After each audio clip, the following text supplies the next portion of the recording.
You're just the family ATM, and everyone here knows it. My cousin Mark's voice rang out across the bar like a slap. Sharp and cruel, louder than the jukebox humming some old Tom Petty song in the corner.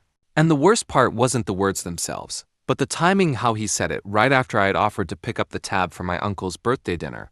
Right after I'd been laughing, surrounded by cousins, neighbors, and old high school buddies I hadn't seen in years, the moment still warm with that rare kind of belonging you can't fake, and then suddenly the air turned cold, the laughter cutting off as if he had flicked a switch, all eyes pivoting toward me, some filled with pity, others with amusement, a few with that hungry curiosity that only shows up when they smell blood in the water.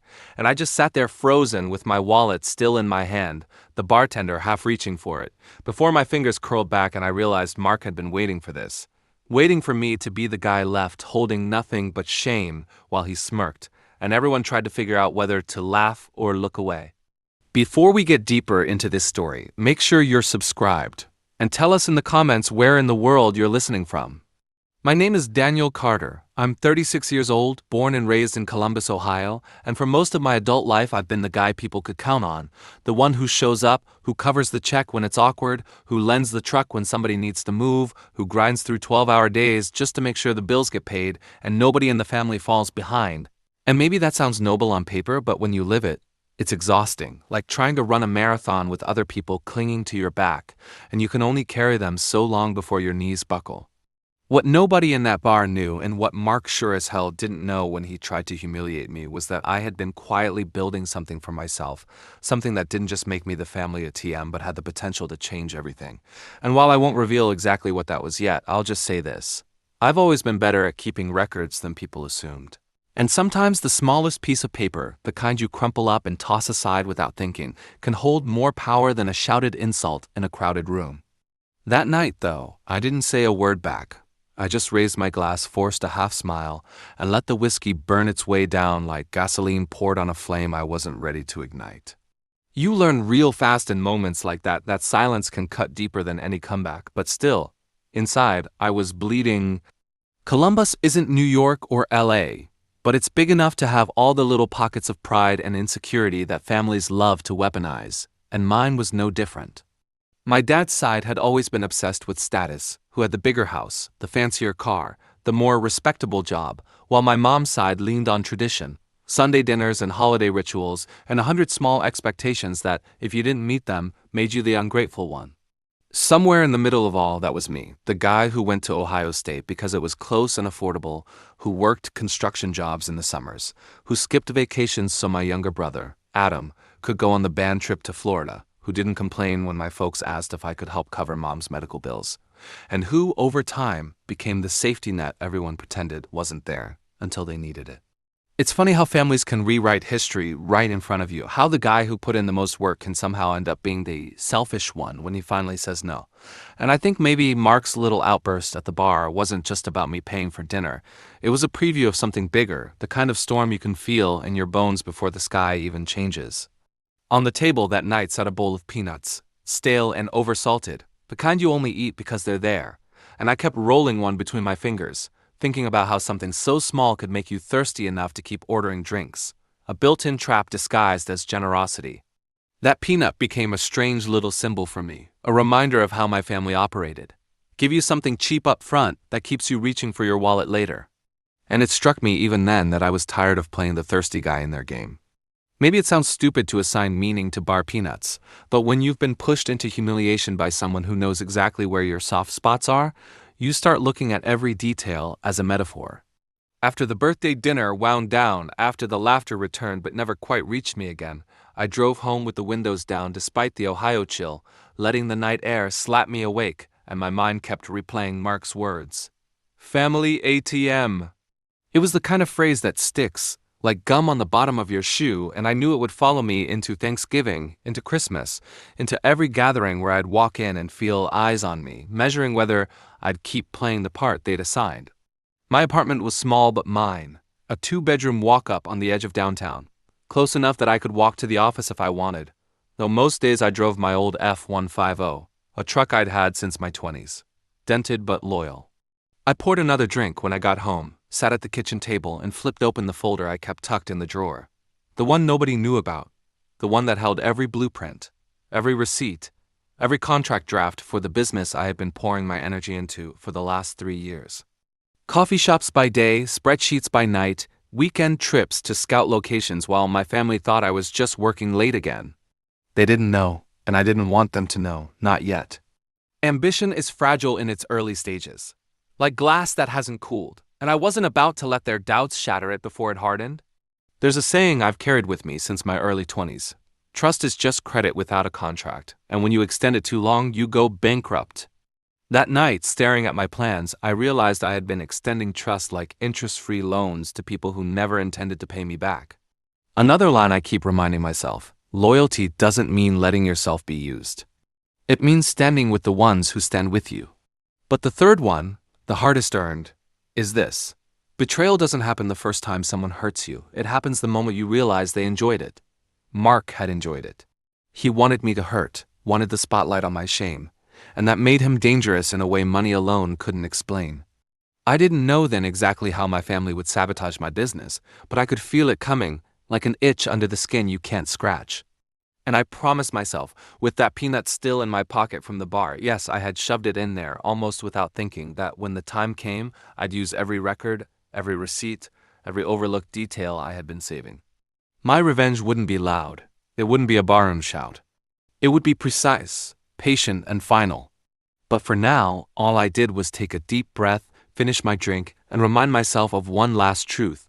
Sometimes the most dangerous man in the room is the one who smiles through the insult and waits for his turn.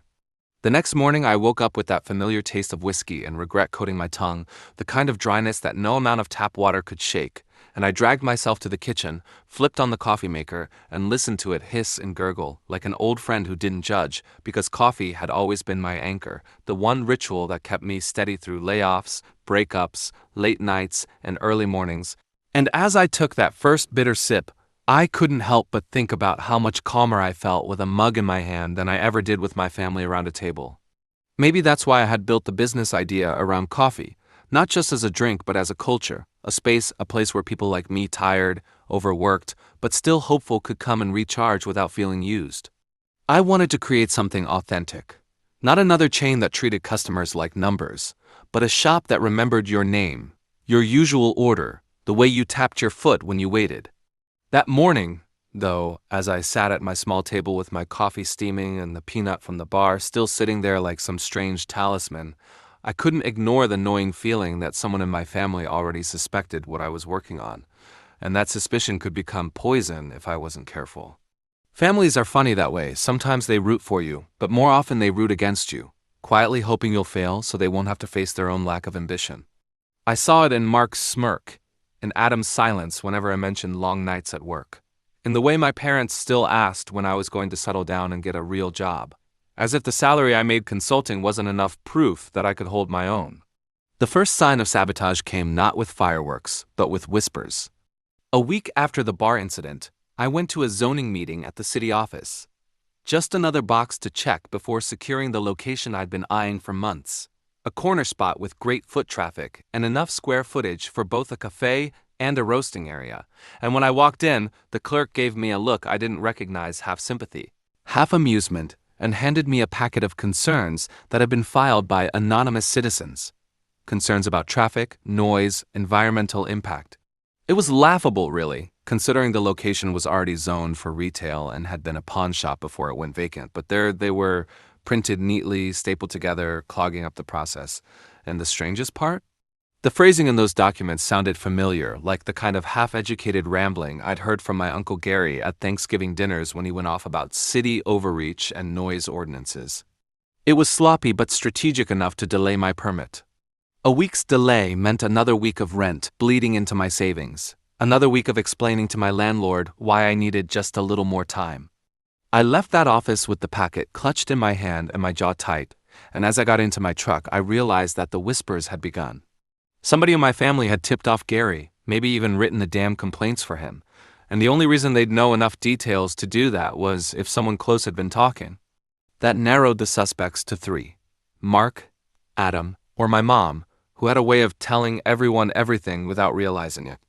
I didn't confront anyone, not yet, because timing matters more than truth when you're dealing with people who smile to your face while cutting your legs out from under you. But I did start keeping track, every odd look, every question that seemed too pointed, every phone call that went longer than it should have. I became a quiet detective in my own life, and though it was exhausting, it was also clarifying. That's the thing about betrayal. It makes you sharper. It forces you to notice what you ignored before, like how Adam had suddenly started hanging around Mark more often, despite them never being close growing up, or how Mom slipped and mentioned that some people in the family think you're taking a big risk without naming names. The truth is, betrayal rarely comes as a single act. It's a drip, drip, drip until the bucket overflows. Meanwhile, I kept grinding. My day job consulting with mid-sized construction firms wasn't glamorous, but it paid well enough, and I funneled every extra dollar into the business fund. Skipping vacations, ignoring the itch to trade up my truck, living lean so I could afford to dream bigger. And at night, I worked on the coffee shop designing the floor plan, sourcing beans, reaching out to old college friends in marketing for advice on branding. It was lonely work, but it felt alive. And in those hours with nothing but my laptop, my sketches, and the steady pulse of music in my headphones, I felt like the version of myself I wanted to be. But then there'd be the text from Mark, "Hey, heard you're working on something, mind sharing?" Or the voicemail from Adam slurred after too many beers. "Man, if you need investors, I'm here, don't leave family out of the good stuff." And I'd feel that same chill I felt in the bar, that sense of eyes watching not to help but to wait for a stumble. There's a line I scribbled once on a napkin during one of those long nights. Ambition is quiet until someone tries to silence it. Then it roars. I didn't realize at the time how true that would become, but looking back, it feels like foreshadowing carved in ink. The peanut sat on my desk through all of this, absurdly enough, because sometimes you need a symbol, even a silly one, to remind you of what you're fighting for. Every time I looked at it, I remembered Mark's smirk, the laughter at the bar, the sting of being called the family ATM, and it fueled me. My revenge wasn't about proving them wrong in some loud, triumphant speech. It was about building something so undeniable that they'd have no choice but to choke on their doubts.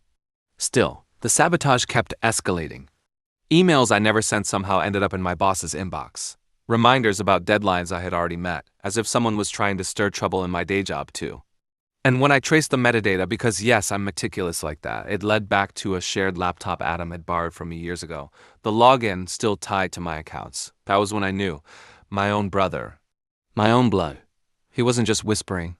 He was actively trying to slow me down, to ruin what I was building. And the reason wasn't just money, it was envy, pure and bitter. But I kept my silence, kept my smile, because the most dangerous man in the room isn't the one who shouts when he's betrayed.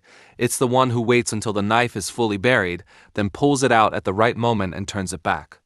And as I sipped my coffee each morning, feeling the warmth seep into my hands, I promised myself one thing.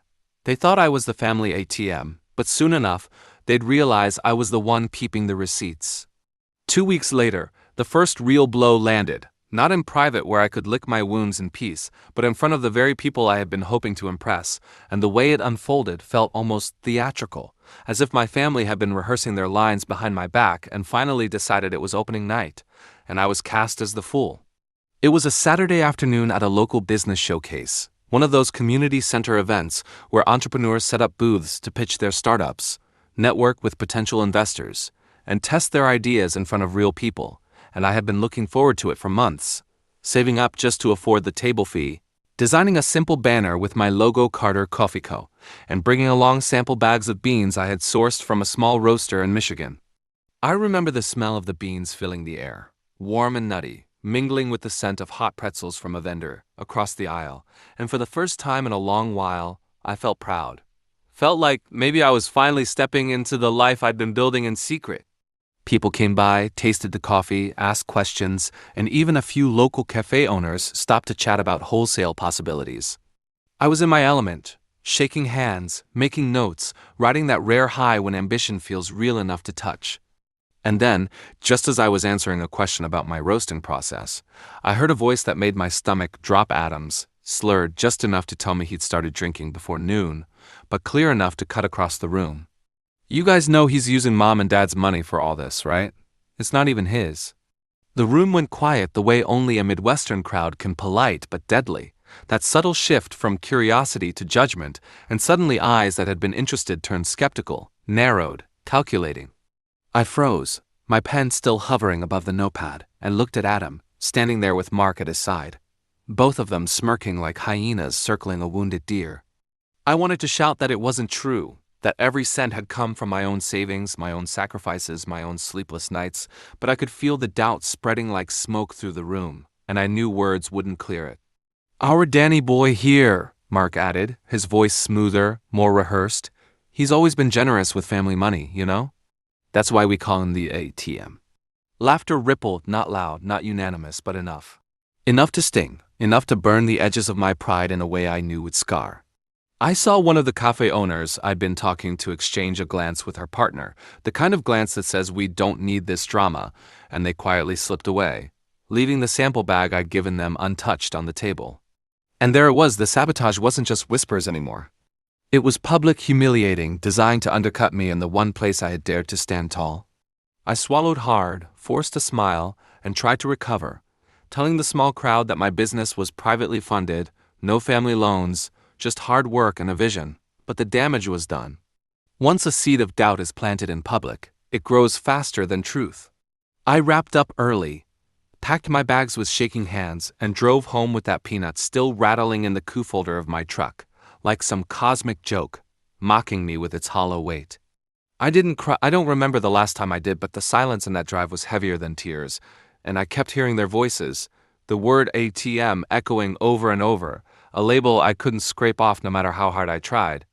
That night, I sat in my apartment surrounded by boxes of unsold coffee samples, the banner rolled up in the corner like a defeated flag, and I stared at my plans, my carefully drawn timelines, my spreadsheets. I thought about quitting.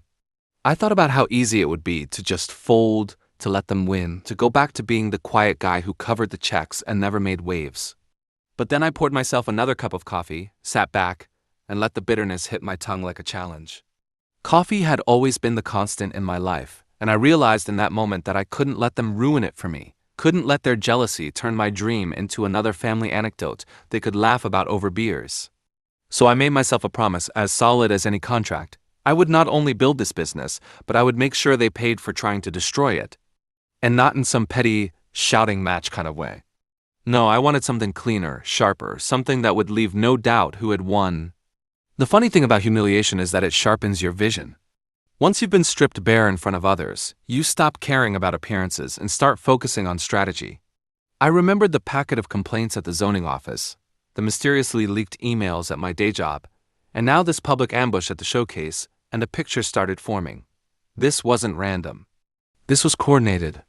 And if they wanted to play organized, then so would I. That was when I began documenting everything, printing emails, saving texts, recording phone calls when I could. Every slight, every lie, every attempt to undercut me became another entry in the file I was building. The file I knew one day would be their undoing, but I didn't stop there. I also started watching for cracks because sabotage is sloppy if you're patient enough. And sure enough, a week later, Adam slipped. He bragged to a mutual friend at the gym, telling him he and Mark were keeping Danny in check, so he didn't get too full of himself, and that friend loyal to me told me everything. That was my confirmation. The family had turned my dream into a competition, into a way to drag me down so they wouldn't have to face their own failures, and in that twisted way, it gave me strength. Because nothing fuels ambition like betrayal. As I closed out that first month of real resistance, I kept thinking about one truth I had learned the hard way. Betrayal doesn't just take your trust. It hands you a map of your enemy's fears. Adam feared being irrelevant. Mark feared being overlooked. And together, they feared me succeeding without them. That peanut, sitting now in a small glass jar on my desk, became my reminder of their fear, my daily fuel. And I knew with the same clarity I knew the taste of my morning coffee, that one day soon I'd flip the script. They called me the ATM now, but in time, they'd realize I was something far more dangerous. The man who never forgets a debt.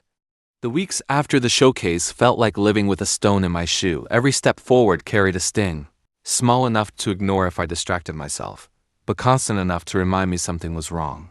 And no matter how much I shook my foot, the stone stayed lodged. My coffee business, the dream I had been nurturing like a fragile seedling, kept pushing upward in spite of it all. But I could feel the sabotage circling closer, like wolves tightening around a campfire, waiting for the flames to burn low.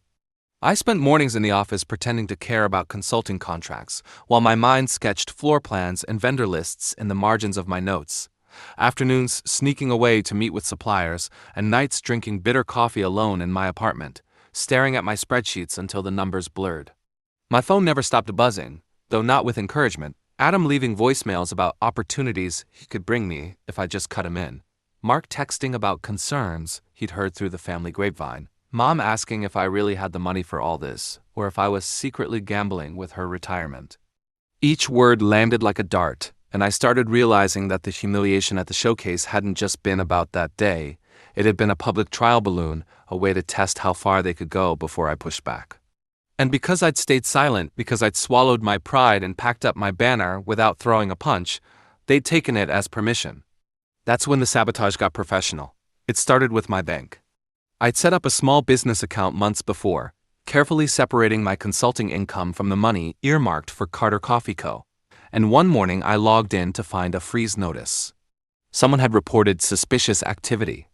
My heart dropped until I called the bank and heard the reason. Multiple family members had expressed concern that I was mismanaging shared funds. Shared funds. The phrase burned because I had never, not once, used a cent that wasn't mine. But apparently Adam and Mark had been whispering to the right people, weaving a story that made me look reckless, and the bank, trying to be cautious, decided to lock everything down until I provided documentation. Luckily I had it all, every receipt, every deposit, every withdrawal carefully logged because that's who I am.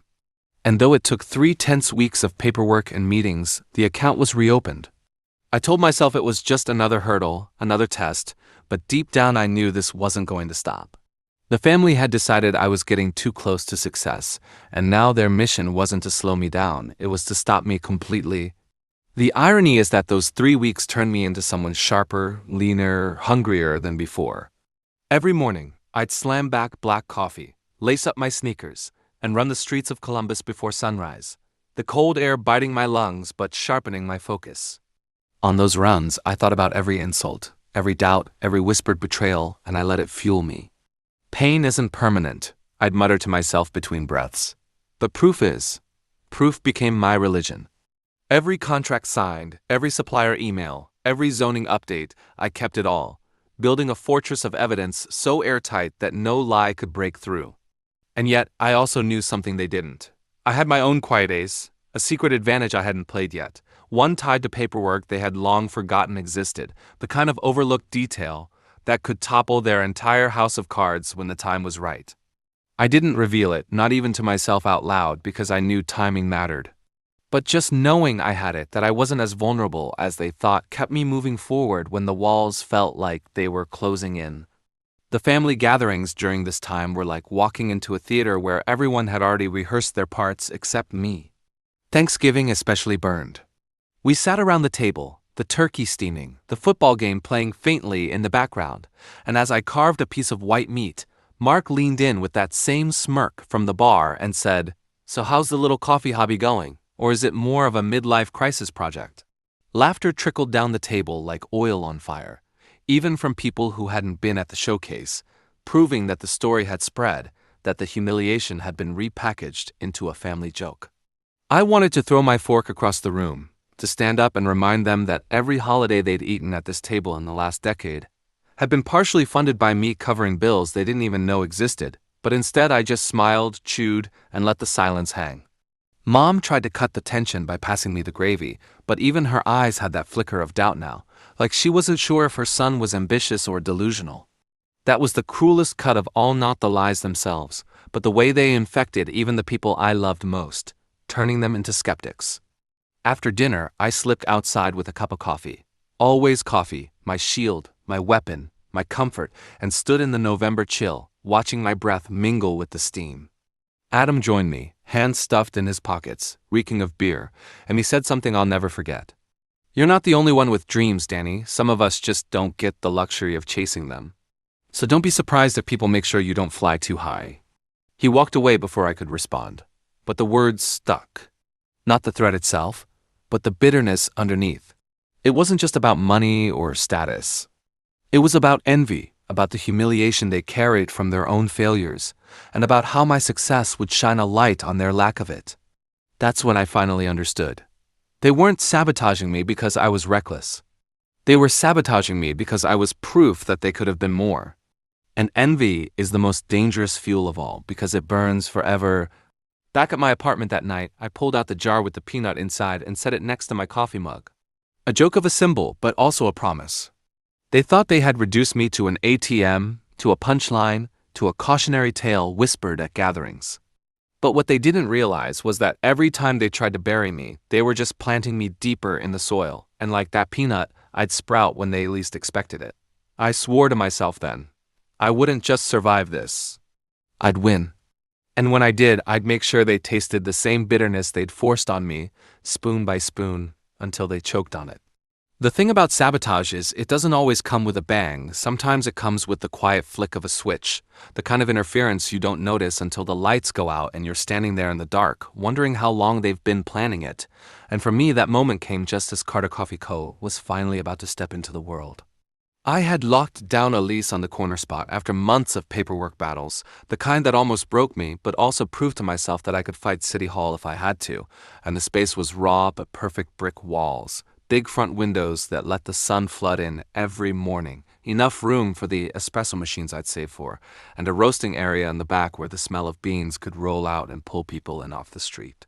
It wasn't much yet, just concrete floors and a dusty counter, but I could see it, feel it, like a painting that only I knew how to finish.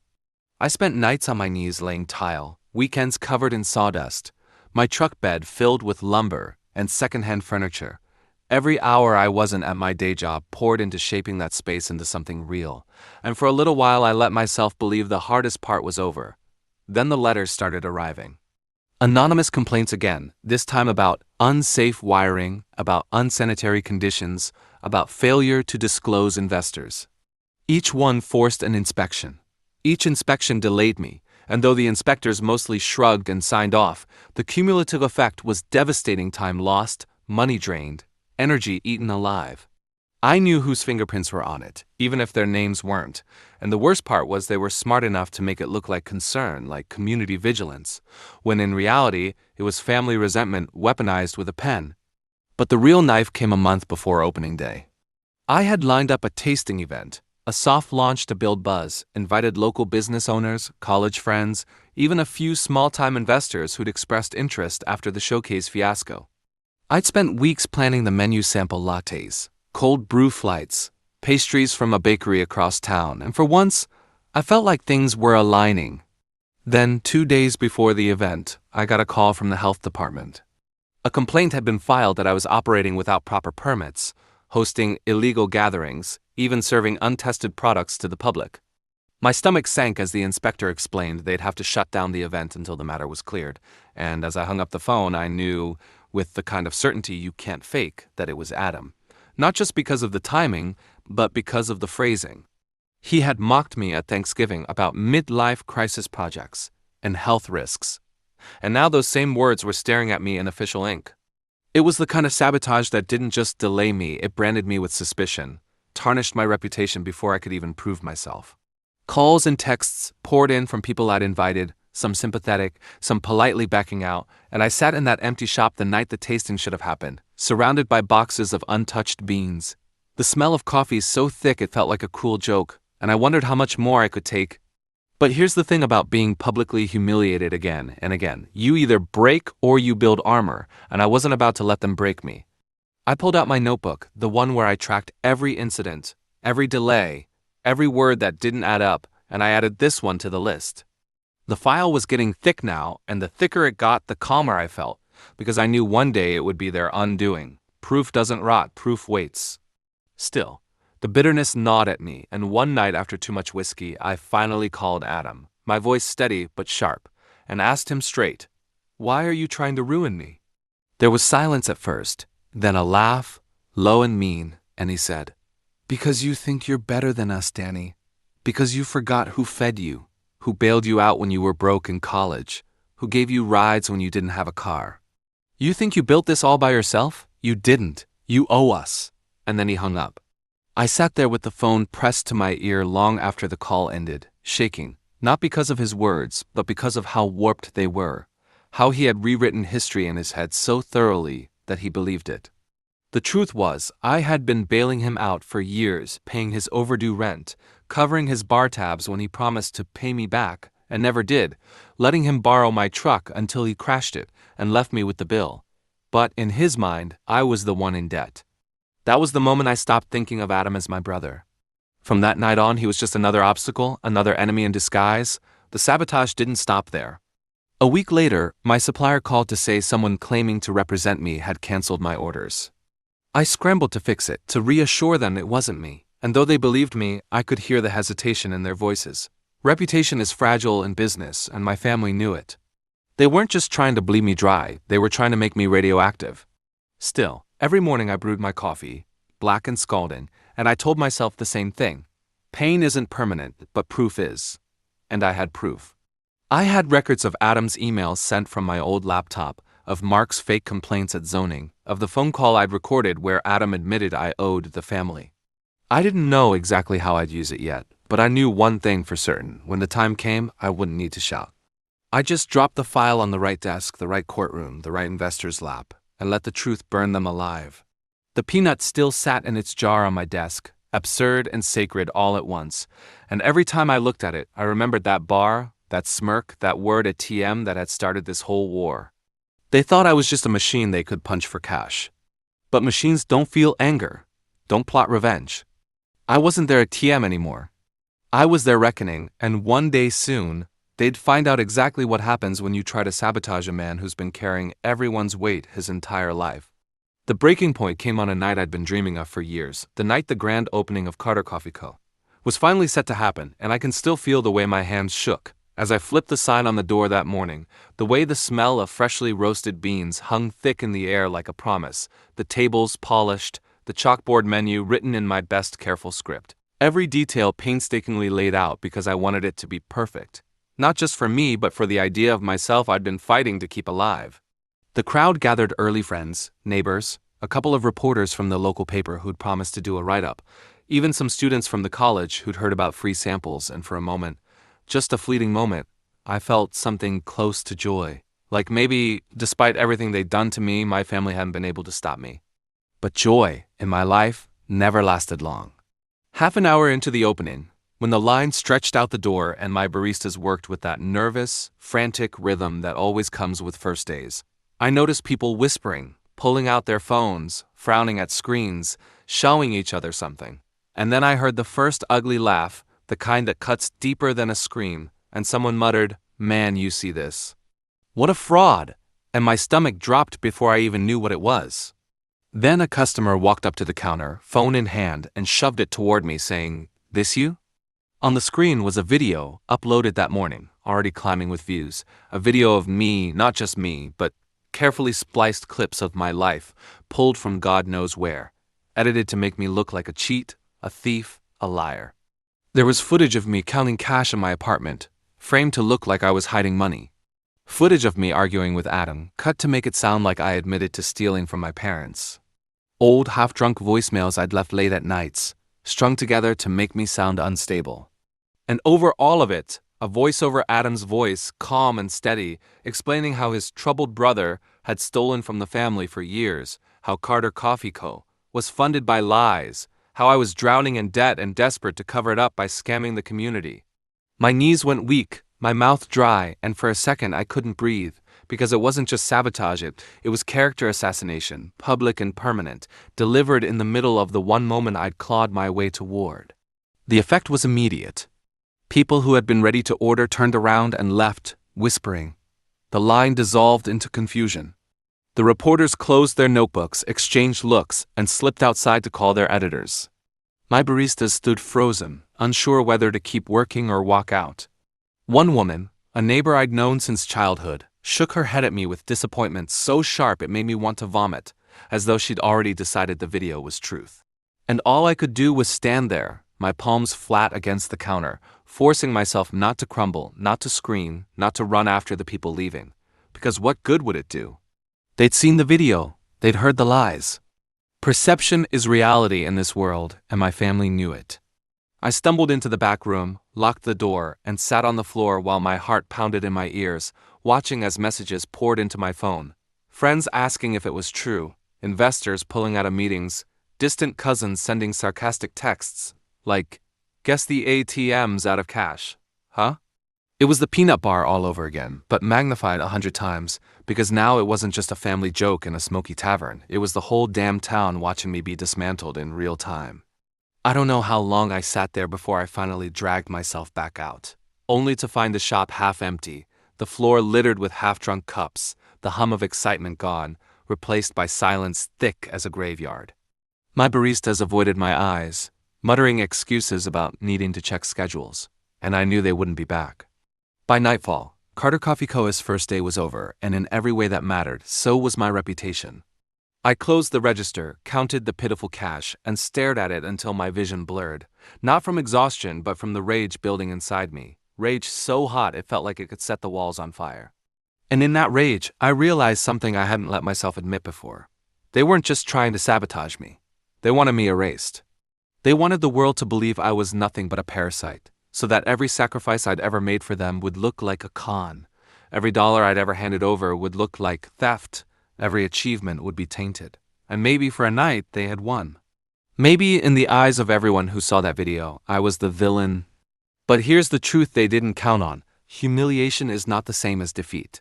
Humiliation lingers, it stains, but if you can stand in it without drowning, it becomes fuel. And sitting in that gutted coffee shop, the smell of cold coffee and burnt milk hanging in the air like failure, I promised myself one thing: I would not forgive. I would not forget, and I would not let them write my story. They had stolen my opening, they had stolen my name, but they hadn't stolen my proof. That file, that thick, meticulous file I'd been building, was my weapon, and while they were laughing and celebrating their victory, I was already planning the counterstrike. One day, I would drop the truth like a bomb, and when it exploded, the fallout wouldn't just ruin them, it would erase them from the very community they'd tried to turn against me. That night, for the first time, I stopped being their victim and started being their enemy. And if they thought they destroyed me, they hadn't even begun to see what destruction really looked like. The days after the video felt like living in a mausoleum of my own reputation, because everywhere I went, I could feel eyes on me. The cashier at the grocery store who used to chat with me now scanning my items in silence. The couple who lived down the hall suddenly taking the stairs when they saw me waiting for the elevator. Even old friends hesitating to return texts, as though my disgrace might be contagious. And at first I wanted to fight it, to scream the truth in the middle of the street, but then I remembered the one thing I had that Adam didn't: patience. And patience is a weapon if you know how to wield it. So I stopped reacting, stopped trying to explain myself to people who didn't want to listen, and I went quiet, not because I had given up, but because silence has a way of unsettling people. Because when the accused doesn't scramble to defend himself, the accusers begin to wonder what he knows that they don't. I spent those weeks inside my apartment with the blinds drawn, the air thick with the smell of stale coffee and printer ink, spreading my file across the kitchen table until it looked less like paperwork and more like a war map, bank transfers highlighted, text messages printed and pinned, notarized statements laid out in chronological order, the story of my family's corruption told in black and white. I had evidence of my father funneling money into accounts that weren't in his name, of my mother signing over property titles in exchange for cash under the table, of Adam using family funds to pay for everything from vacations to gambling debts. And the irony that burned me most was how they had twisted me into the thief when I was the only one who had kept receipts, the only one who had documentation, the only one who had done things clean. At first, I didn't know how to use it because dumping it all at once would make me look desperate, vindictive. Like a man lashing out after humiliation, and I needed to be colder than that, sharper than that. I needed to turn their own arrogance against them.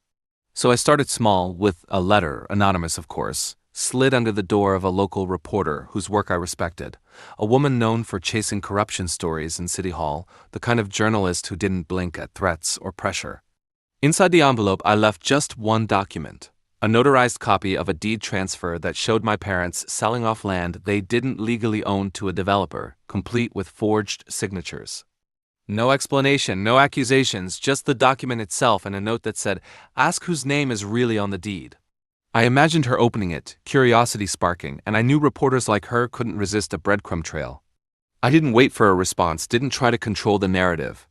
I just went back to my war table, pulled another piece of evidence, and prepared for the next strike. In parallel, I worked on the ground because documents alone wouldn't be enough. I needed to turn people, to remind the community who I really was. So I called in favors, reached out to the few who hadn't abandoned me, and I started giving away coffee for free, brewing batches in my apartment, and handing them out at the park, at the college, on street corners. Carter Coffee, try it yourself, I'd say with a smile. No mention of the shop, no begging for business, just presence, persistence, consistency. Word spread slowly, but it spread, and soon the same students who had left my grand opening were showing up to grab a free cup, some even lingering to talk, to ask what really happened, and I'd shrug, say, "Not everything you see online is the truth," and leave it at that, planting seeds without pushing too hard. Because revenge wasn't just about destroying them, it was about rebuilding me, and every small interaction was a brick in that foundation. Meanwhile, Adam and my parents grew bolder, maybe thinking my silence meant surrender. Adam started making appearances on local podcasts, talking about family responsibility and the burden of having to clean up after his reckless brother. My mother posted photos on Facebook of family dinners where I was conspicuously absent, with captions like, "So grateful for my real support system." And my father, in his smug way, began hinting that he was grooming Adam to take over the family legacy. A legacy that existed only because I had bankrolled their lives for years. But the louder they got, the easier it became to position them for the fall, because arrogance makes people sloppy, and sloppy people leave footprints. I began to track Adam's movements more closely, hiring a college kid who did freelance surveillance work to follow him. Nothing illegal, just photos of where he went, who he met, what he spent money on, and within a month I had exactly what I needed. Shots of Adam leaving a hotel with a woman who wasn't his girlfriend. The same girlfriend he paraded around in his interviews as his rock. The same girlfriend whose father happened to be one of his biggest financial backers. Proof of infidelity was small compared to financial fraud. But in the chess game I was playing, it was a rook, something to corner him with when the time was right. The first crack came not with Adam, but with my father, because one morning the city paper ran a small story buried on page 6 about irregularities in property transfers involving the Carter family. And while it wasn't front-page news, it was enough to start whispers, enough to make people wonder if maybe the video they had all seen of me wasn't the whole truth. I watched as my father's face appeared on the news that night, his forced smile not quite hiding the panic in his eyes as he dismissed the claims as clerical errors. And I knew then that the journalist had bitten the hook. More articles followed, each one a little bolder, each one digging deeper, and I fed them carefully, piece by piece, never revealing myself, just letting the evidence speak. And the more it spoke, the more people started to look at me differently when I walked down the street, not with admiration yet, but with doubt, and doubt was enough, because doubt is the beginning of belief. Through it all, I stayed calm, patient, careful. I didn't confront Adam, didn't answer my parents' veiled threats, didn't rise to the bait when relatives called to check in, and really just wanted to sniff out whether I was the source of the leaks. I smiled, played dumb, brewed coffee, and waited. Because revenge, I realized, isn't about the explosion, it's about the setup, the slow turning of screws until the people who laughed at you begin to sweat, until the family that humiliated you begins to eat itself alive. And as I watched my parents scramble to cover their tracks, as I saw Adam swagger around town, not realizing that I held the photos that could ruin him, I understood something that calmed me in a way I hadn't felt in years. I didn't need to rush. Time was on my side because truth doesn't spoil. It ferments, and when it's ready to be uncorked, it's stronger than anything they could manufacture against me. And so, with every headline that hinted at scandal, with every wary glance that replaced outright disgust, I felt my humiliation turning into something else. Something sharper, a weapon I could carry without flinching. I wasn't just going to clear my name, I was going to bury theirs. By the time spring arrived, Daniel Carter, or rather the quiet, patient storm I had become, was no longer just a man humiliated. He was a man reshaping the battlefield, while everyone else still thought they controlled the map, and I worked with a precision that came from months of observation, from staring down every insult, every public slight, every manipulative text, until I could predict their moves almost before they made them. Adam, still drunk on his perceived victory, didn't realize he'd walked into a cage of his own making, and my parents were too busy trying to spin every new headline to notice that the ground was shifting beneath their feet. I had started with small, subtle leaks. Hints dropped to journalists about dubious spending, bank transactions that didn't match the glossy image Adam projected, details about investments that were tied to his girlfriend's father, details that were buried but accessible enough to be verified. I never claimed anything outright. I let the facts breathe on their own because facts don't lie, and arrogance makes people expose themselves to facts without realizing it. Every day I poured another cup of coffee, black and bitter, the smell clinging to the air as I cross-referenced documents, timestamps, receipts, the tiniest inconsistencies in public statements, and the deeper I dug, the more the family's fragile empire began to wobble. It was intoxicating to watch, not in a way that made me cruel, but in a way that felt just because they had built their lives on my compliance, and now I was teaching them the cost of their own hubris. I began with Adam, the easiest target because his ego was too large to hide behind paperwork. I had the photos of him leaving the hotel, the discrepancies in his investments, the texts he sent bragging about keeping me in check, all lined up in my digital dossier. And one Saturday morning, I sent the first carefully crafted anonymous tip to a finance reporter at a local paper. Adam Carter, local entrepreneur, has been diverting funds from family accounts into personal ventures without disclosure. Nothing emotional, no accusation of wrongdoing on my part, just facts. And I knew journalists love facts. They're hungry for them, especially when they can connect them to someone already in the public eye. Within hours, the first article went live. I watched from my apartment as my phone buzzed. Comments, retweets, shares, and then the slow burn of Adam's panic. He didn't call me, didn't text. He didn't know it was me yet. He scrambled publicly, trying to explain, denying, defending, but with every defensive statement he contradicted himself, and every contradiction only made the reporters dig harder. I let him flounder, sipping black coffee, feeling the weight of my patience like a weapon in my hand. Next came my parents. They had thought themselves untouchable, safe behind decades of reputation and social currency, but the documents I'd collected told a different story. Deeds signed improperly, contracts where signatures were forged, bank statements showing diversion of funds for personal luxuries, all of it made its way, carefully, anonymously, to the right people. Lawyers who had been quietly watching the Carter family for years, city officials, journalists. I didn't confront anyone. I didn't brag. I just let the dominoes stand, perfectly aligned, and every time one fell, I documented it, cataloged it, ensured that the collapse would be undeniable. My father called me one night, voice tight and forced. "Danny, are you behind this?" And I laughed softly, a quiet cold sound, and said nothing. Silence is its own answer, and I could hear the panic in his breathing, the way the lines on his face sharpened under the dim living room light of his luxurious house, the same house I had helped maintain over the years, the same house he had sneered at me from while I was living paycheck to paycheck. Adam's downfall accelerated when I fed the photos of his hotel tryst to the same journalist, along with proof of investments that violated the trust of his backers, and the story exploded. Investors began pulling out, questioning him publicly, and his social media image carefully curated to present him as a respectable, ambitious family man, crumbled under the weight of facts. Every boast he had made about being a responsible heir to the family legacy was met with skepticism, and every time he tried to spin the narrative, I had already anticipated the counterspin, already prepared the next breadcrumb of evidence that would undermine him. He became frantic, calling his father, calling his girlfriend, calling friends for advice, all while I watched from a distance, sipping coffee, black and steady, knowing that the peanut in the jar on my desk had been the first symbol of what was to come. Small, overlooked, insignificant, and yet the seed of the entire operation. The beauty of this stage of revenge was in the precision. I never let my anger show. I never lashed out publicly. I had learned that humiliation in reverse is far more effective when it arrives through the erosion of credibility, the slow seep of doubt, the collapse of the carefully constructed facade. Every meeting Adam attended, every conference my parents tried to impress with their supposed authority, they were haunted by whispers, by documents that turned up at the wrong time, by reporters asking questions that didn't need answers. And I was careful not to leave a single trace of myself, no fingerprints, no emails, no hints of my involvement beyond what they could not contest.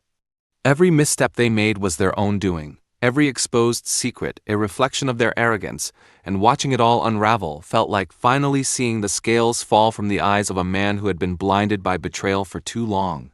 By the end of that spring, Adam had lost several key investors. My parents were facing scrutiny from city officials, and the family's social standing, so meticulously maintained for decades, was hanging by threads.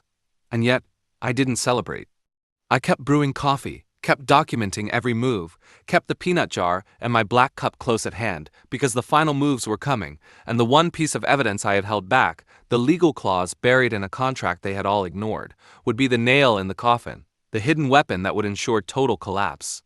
In the meantime, I relished the quiet tension, the knowledge that every boast, every laugh, every family dinner where I had been mocked was now being returned to them, not through loud confrontation, but through the slow, inevitable unspooling of truth. And in that calm, I realized something that made the months of humiliation feel almost worth it. Revenge isn't satisfying in the moment. It's satisfying when you can watch the people who believed they could destroy you realize too late that they built the cage themselves, and you were simply patient enough to close the door.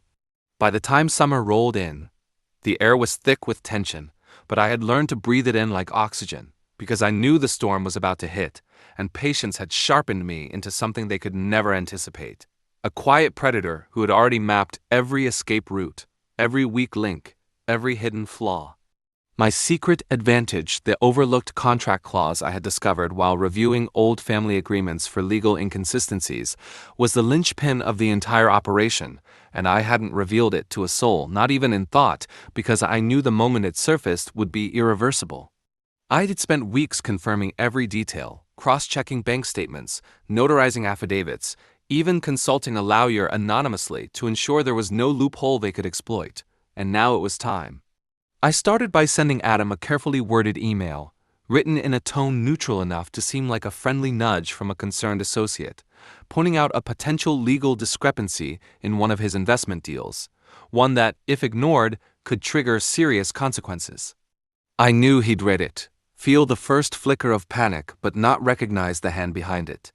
Within hours, I received the inevitable chain reaction. Calls from his investors, demands for clarification, his voice growing tight with anxiety as he scrambled to address an issue he didn't fully understand, and every misstep he made, every lie he tried to spin, only dug him deeper. Then I turned to my parents, sending anonymous copies of documents to the city officials investigating property transfers, each note highlighting irregularities they had thought buried, each piece pointing toward Adam, each question phrased to make them hesitate, second-guess, panic. I could see it unfold. My father pacing in his study, phone calls ending with slammed receivers, my mother sitting at the kitchen table staring at her laptop, as emails from attorneys and city inspectors stacked like bricks on the screen. And the best part? They had no idea I had orchestrated it all. Every misstep, every public embarrassment, every question that undermined their credibility was now compounded by my secret legal weapon, waiting quietly in the background for the precise moment to be played. The first public strike came during a city council hearing where Adam had been called to testify regarding his investments. I had provided an anonymous tip to the clerk, who uncovered the clause in his contract, one Adam had signed but failed to honor, which allowed the city to seize disputed assets until compliance was verified. When the clerk mentioned it, Adam's face went pale, his confident posture melting into a twitching, desperate mask. He tried to argue, citing unrelated clauses, bringing in lawyers, making noise, but the documents I had collected were airtight, cross-referenced, notarized, and time-stamped. He had built his arrogance on the assumption that no one would ever notice, and now the bureaucratic machinery I had quietly primed ground his defenses to dust. Outside the hall, my phone buzzed with updates from the journalist who had been following the unraveling family saga, noting how investors were fleeing, city inspectors were scrutinizing every transaction, and Adam's girlfriend, now implicated through her own complicity in funding him, was quietly withdrawing her support. The psychological aspect of revenge was just as delicious as the legal dismantling. I started letting subtle hints slip to family friends, acquaintances, even baristas who knew my history, that the truth was coming, that the story had layers they didn't understand, that patience had its own power.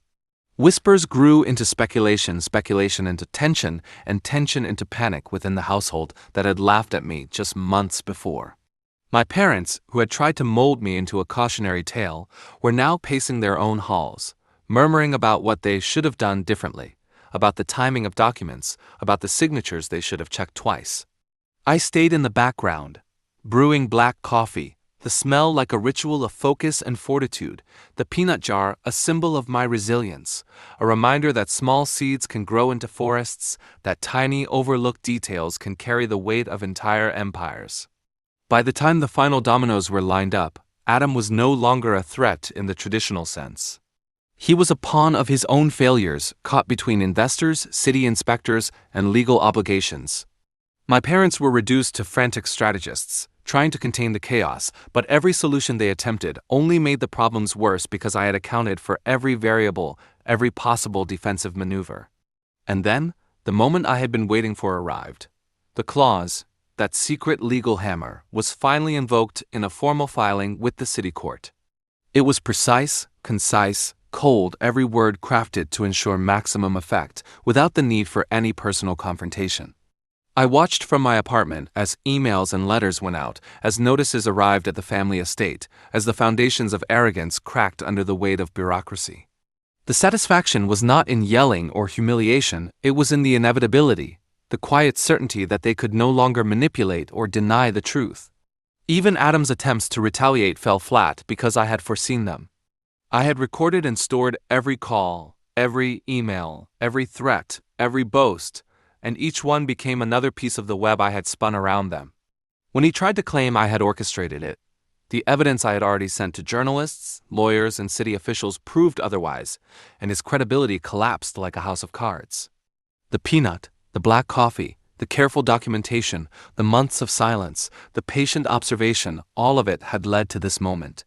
A public, irreversible dismantling of the family's power structure, not with anger, not with melodrama, but with precision and inevitability. And as I stood on the balcony of my apartment that evening, sipping coffee and watching the sun set over Columbus, I felt the final threads of humiliation and fear circulating through my family, knew that every laugh they had ever directed at me had returned to them, reflected in the eyes of investors, journalists, and city officials. I didn't feel joy, not in a shallow sense. I felt justice, a satisfaction that comes from knowing that the world now aligned with truth, that patience and preparation had triumphed over cruelty, that the seed planted in the small peanut jar had finally grown into a towering force, undeniable and transformative. The morning the city's legal notices arrived at the Carter estate, I sat in my apartment sipping black coffee, the ritual familiar now, comforting and almost sacred, and I watched as my phone lit up with messages I had been waiting for months, screenshots from city officials, panicked texts from family friends, investors calling to confirm the filings, and even a few local journalists checking facts, all converging to confirm what I already knew, that the first wave of their downfall was now irreversible. The peanut jar on my desk caught the sunlight, the same small, unassuming object that had begun as a joke, a symbol of endurance, and now it seemed almost prophetic, the kernel of patience that had grown into a weapon capable of toppling arrogance. I had chosen not to gloat, not to reach out, because my advantage had always been that they underestimated me. They believed the man who took humiliation in stride was weak, pliable, expendable, and they were about to discover just how wrong that assumption had been. Adam was the first to crack publicly. Social media accounts erupted with stories connecting his financial mismanagement to his personal indiscretions.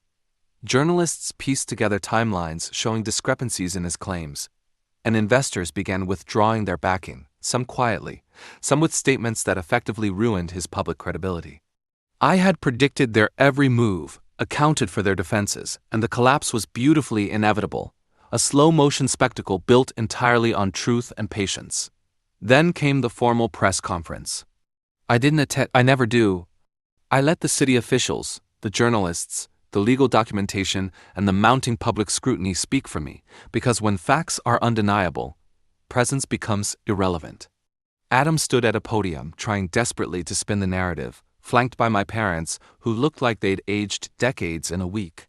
Their carefully maintained composure faltered as questions came fast and precise, questions I had anonymously fed reporters in advance, questions that exposed their failures, greed, and manipulation without a single word from me. I watched the live stream on my laptop, my hands wrapped around a steaming cup of coffee, feeling the first taste of vindication, the first flush of truth reflected in the panic plastered across their faces. Every investor Adam had leaned on, every social connection my parents had curated for decades, began to fracture, and I realized then that public humiliation pales in comparison to systematic dismantling executed with patience, precision, and proof. But the true pivot, the first twist, came later that afternoon, when I sent a confidential dossier to Adam's girlfriend's father, the same backer who had unknowingly funded Adam's reckless spending. The documents were detailed: proof of embezzlement, photos, contracts, emails, financial transfers, and the secret clause that Adam had ignored for so long. I didn't ask for anything. I didn't even include my name. I simply let the facts speak, and the results were instantaneous. Calls were made. Meetings were convened. Threats whispered. Within hours, Adam's financial support evaporated. His empire, tenuous at best, collapsed without a single confrontation from me. And while he scrambled to salvage what he could, my parents were left scrambling to explain their complicity, their pride and social standing melting like wax under a relentless sun. I sat back, the city buzzing in the background, and realized that the beauty of revenge is that it can be invisible, a force of inevitability that strikes without warning when the stage is perfectly set. And yet there was one final delicate layer to play the second twist. I had intentionally preserved one piece of my own narrative, one piece of leverage that no one could see coming: my business. Carter Coffee Co., though battered in its initial launch, had survived quietly behind the scenes. I had maintained the shop's social presence through anonymous marketing, quietly delivering high-quality coffee to local businesses, building relationships slowly, strategically, under the radar. While my family's chaos consumed the public eye, my business grew silently, gaining a reputation for excellence, integrity, and authenticity. Investors who had pulled from Adam were approached by me unknown and offered partnerships, contracts, and supply chains, never realizing until later that they were dealing directly with the man they had assumed was broken, humiliated, defeated. The irony was delicious. The family that tried to sabotage me had created the conditions for my ultimate triumph, and the first time they glimpsed my revived success, it was through press mentions and community buzz they could not control. I waited for the exact moment to reveal myself publicly, to close the narrative circle. A local charity event where both Adam and my parents were slated to appear became the stage. I attended casually, unnoticed, carrying my black coffee and the familiar peanut jar tucked in my bag, almost like a talisman. The speeches began, and when Adam tried to boast about his achievements, I stepped forward with the same calm, deliberate posture that had guided my revenge from the beginning. One held up the jar, small and innocuous, and then laid out a concise, irrefutable story, every piece of evidence, every misstep, every fraud documented and verified, culminating in the legal filings and financial consequences that had already begun. The crowd reacted in disbelief. My parents' expressions twisted from surprise to horror. Adam's mouth opened, but no words formed. Every attempt at denial had been anticipated and rendered irrelevant. The final twist was complete. Not only had I survived the public humiliation, I had thrived in a way that exposed their arrogance while elevating my own integrity, turning the peanut from a symbol of endurance into one of poetic justice. And in that moment, sipping the black coffee I had carried with me for years, feeling the warmth seep into my hands as the crowd murmured and reporters took notes, I realized something profound, something quotable in the quiet triumph of justice. Patience isn't passive, it's active. Proof is power, and humility in adversity breeds strength no arrogance can match. I had walked through fire, endured betrayal, humiliation, and sabotage, and now, standing in the soft summer sunlight, I understood that revenge isn't about cruelty. It's about balance, timing, and the elegant, unstoppable force of truth when wielded with precision. And as Adam was escorted away by representatives for the financial mess he had caused, my parents whispered frantic apologies to no one in particular, and the crowd slowly turned toward me with recognition. I allowed myself the briefest, quiet smile, because the war was over, the scales had been balanced, and the peanut on my desk, small, round, unassuming, had been the first piece of a story that finally ended exactly as it should. By the evening of that charity gala, I had become almost a phantom in my own story, the man everyone had underestimated, the one they assumed would curl up in shame after Adam's video went viral, and yet here I was, sipping black coffee, feeling the familiar warmth, feeling the peanut jar in my bag as a symbol of everything I had endured, everything I was about to reveal. Adam and my parents were still reeling from the earlier public exposure, every word I had spoken at the podium replaying in their heads, a relentless echo they couldn't escape. I waited, letting their panic simmer, because revenge is sweetest when patience is visible in your silence, when the hunted realize the predator has been in plain sight all along. And then I let the second twist unfold, the one they never saw coming, the one that would cement their downfall while elevating me beyond the humiliation they had so gleefully imposed. I stepped forward, casually mentioning the revitalization of Carter Coffee Co., the anonymous partnerships I had quietly built while they were busy orchestrating lies and sabotaging me, the contracts that had flown in, the investors who had come to me instead of Adam, the steady growth that had continued quietly under my careful oversight, and the crowd began to murmur, the ripple of realizations spreading like wildfire. Every eye that had once doubted me now widened with disbelief, every whisper of shame now replaced by awe, and I could see the recognition dawn in my parents' faces. The realization that not only had I survived, I had outmaneuvered them entirely, transforming their attempt to destroy me into the very engine of my triumph. The journalist I had carefully guided throughout the months stepped forward, corroborating details I had fed her, explaining how the documents, photos, contracts, and legal filings had led to Adam's collapse and the scrutiny of my parents. And I remained calm, letting the evidence speak for itself, sipping black coffee, the peanut jar resting nearby. A simple talisman of endurance and patience, a physical reminder that small seeds, overlooked and underestimated, can topple mountains. Adam's face was the picture of devastation, lips trembling, hands clenching, while my parents muttered frantic excuses and pleaded silently with the reporters. Their social armor shattered, their credibility gone. The irony of their humiliation was almost cinematic. Years of arrogance, manipulation, and petty cruelty reduced to trembling and whispers in the glare of undeniable truth, and I realized that the perfect revenge isn't anger-fueled. It's inevitability, a meticulously orchestrated sequence where every move, every oversight, every arrogance is turned against its creator. And then came the final personal blow, the poetic justice I had been saving for last.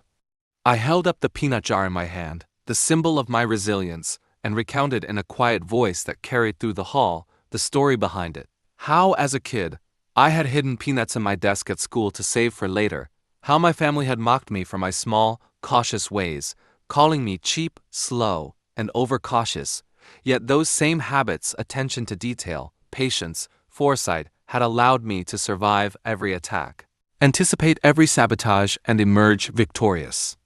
I handed the jar to the journalist to pass around, a tangible connection to the metaphor I had lived through years of humiliation to embody, and as it circulated, I watched Adam's girlfriend glance at it, the realization dawning that the man she had dismissed, mocked, and underestimated had orchestrated everything with deliberate, quiet genius. The crowd was silent, heavy with comprehension, and I felt a strange serenity, a calm that only comes when the world finally aligns with truth. My parents' faces, etched with panic and disbelief, were the last piece. They had tried to control every narrative, every public perception, every whisper of gossip in town, yet here they were, exposed in full view, powerless, with Adam crumbling in real time.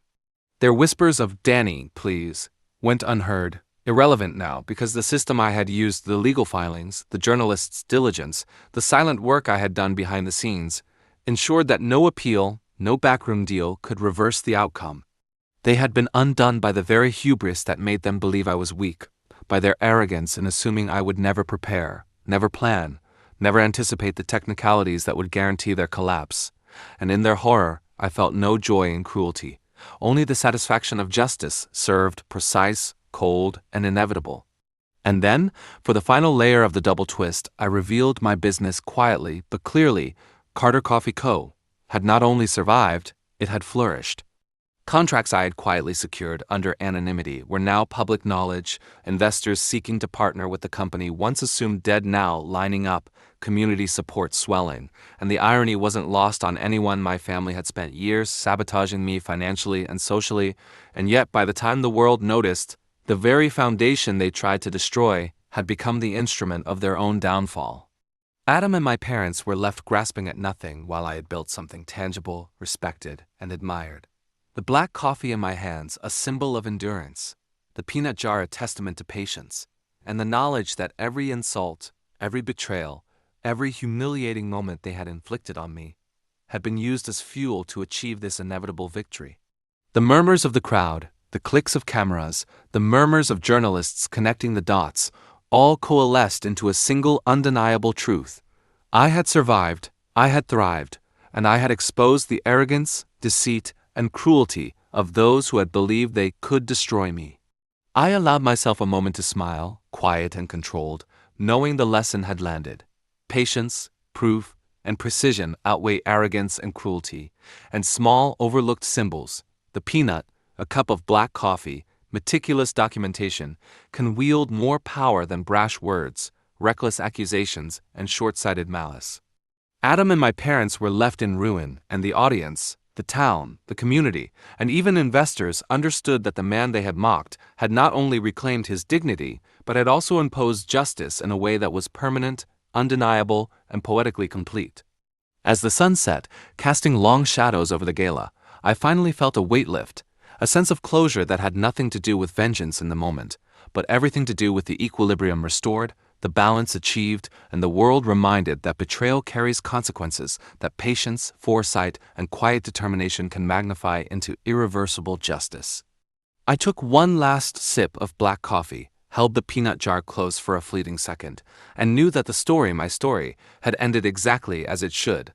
With the betrayers exposed, the humble and patient victorious, and the lesson of resilience, strategy, and moral precision etched forever into the lives of those who had dared to underestimate me. As twilight deepened over Columbus, I walked through the streets I had once avoided, the same streets where whispers and sideways glances had once reminded me of humiliation. And now they passed with an almost imperceptible nod of recognition, a quiet acknowledgement of the truth finally revealed, of the patience, foresight, and perseverance that had turned years of betrayal into the precise, inevitable outcome I had envisioned. Carter Coffee Co. now had a modest but devoted following, loyal customers who valued quality and integrity, investors who respected the way I had built credibility silently, and every sip of black coffee I poured in my shop reminded me that persistence is the quietest, yet most powerful form of resilience. Adam's downfall had reached completion. Investors had severed ties permanently, the city's legal oversight ensured no recovery, and his once pristine public image lay in ashes, while my parents were left grappling with the consequences of complicity.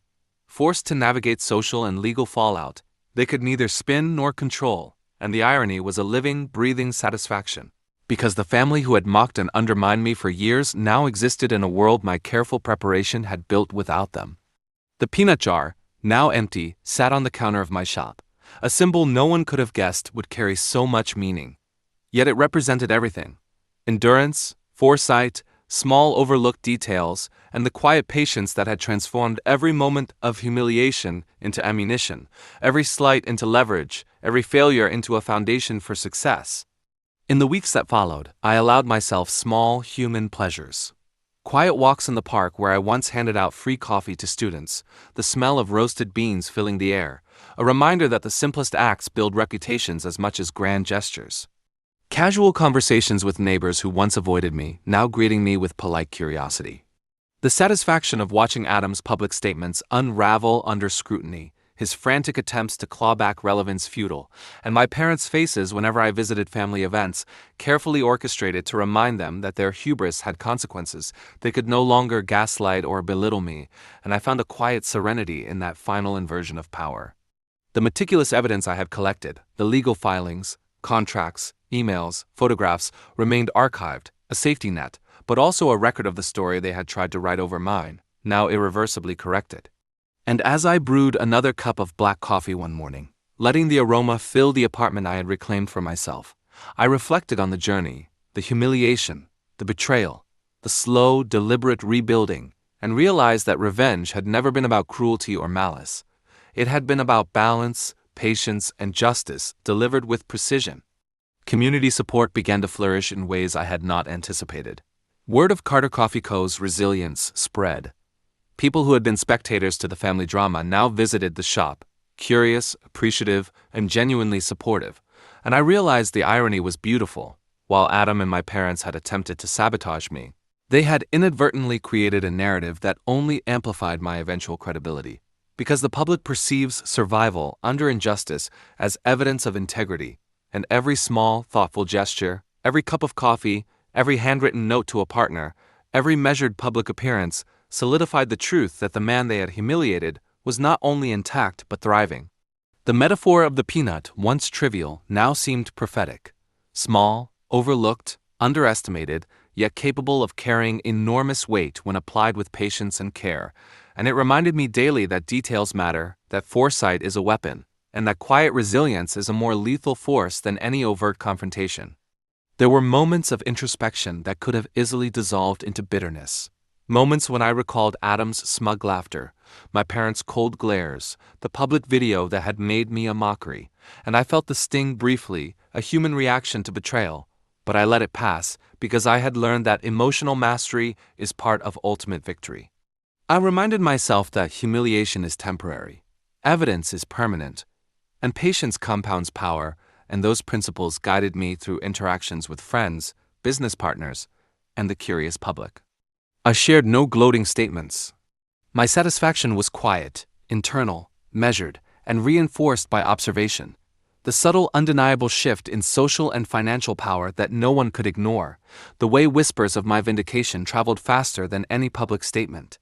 And in that quiet, deliberate reflection, I developed a philosophy that I carried like a banner in my chest. Never rush to strike. Let proof, patience, and precision do the work for you. Humiliation is temporary, but strategy endures. As weeks passed into months, the final consequences fully took root. Adam remained under scrutiny, his attempts to regain investors blocked by legally binding filings I had prepared. My parents' social invitations dwindled, and their credibility, once considered untouchable, was permanently compromised. Meanwhile, Carter Coffee Co. expanded quietly, gaining contracts and respect I had once thought unattainable, every cup of black coffee a symbol of the endurance, foresight, and subtle cunning that had allowed me to transform humiliation into triumph. Occasionally, I would glance at the peanut jar, now polished, symbolic, empty of actual peanuts but full of meaning and smile, because it reminded me that every small action, every overlooked detail, every moment of patient observation can become the foundation of irreversible justice. The world I had once feared had become a stage for demonstrating that quiet, deliberate, patient strategy is a force far stronger than raw emotion, aggression, or arrogance, and I carried that lesson like a secret weapon, invisible yet palpable in every interaction. Finally, I allowed myself to share my story selectively, not as revenge but as testimony, to friends, to business partners, to anyone who had doubted resilience in the face of betrayal. I spoke of patience, of observation, of the unassuming power of small symbols like coffee rituals and peanuts saved for later, and I offered this quotable truth: your power isn't in the noise you make. It's in the patience you carry, the evidence you preserve, and the quiet certainty that the world will recognize truth in its own time. And as I closed the shop one evening, the aroma of roasted beans lingering, the sun setting over the quiet streets of Columbus, I realized that closure had been achieved not through spectacle, but through meticulous planning, quiet endurance, and the inexorable logic of proof. My family, once the architects of my humiliation, had been undone by their own arrogance. Adam, the arrogant, entitled sibling, had been undone by his disregard for truth.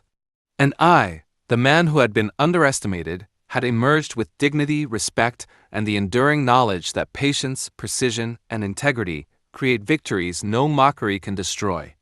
The final image I carried with me, one that would remain long after the dust settled, was simple yet profound. A small peanut jar, empty now, sitting on my counter next to a steaming cup of black coffee, the sun glinting off its surface, a reminder that resilience, patience, and careful planning can turn even the smallest, most overlooked detail into a weapon of justice and a symbol of triumph over betrayal, and in that quiet victory, I finally allowed myself the satisfaction of knowing that the story was complete, the scales balanced, and the lesson eternal. If this story resonated with you, please give it a thumbs up and subscribe. It helps us share more true stories like this.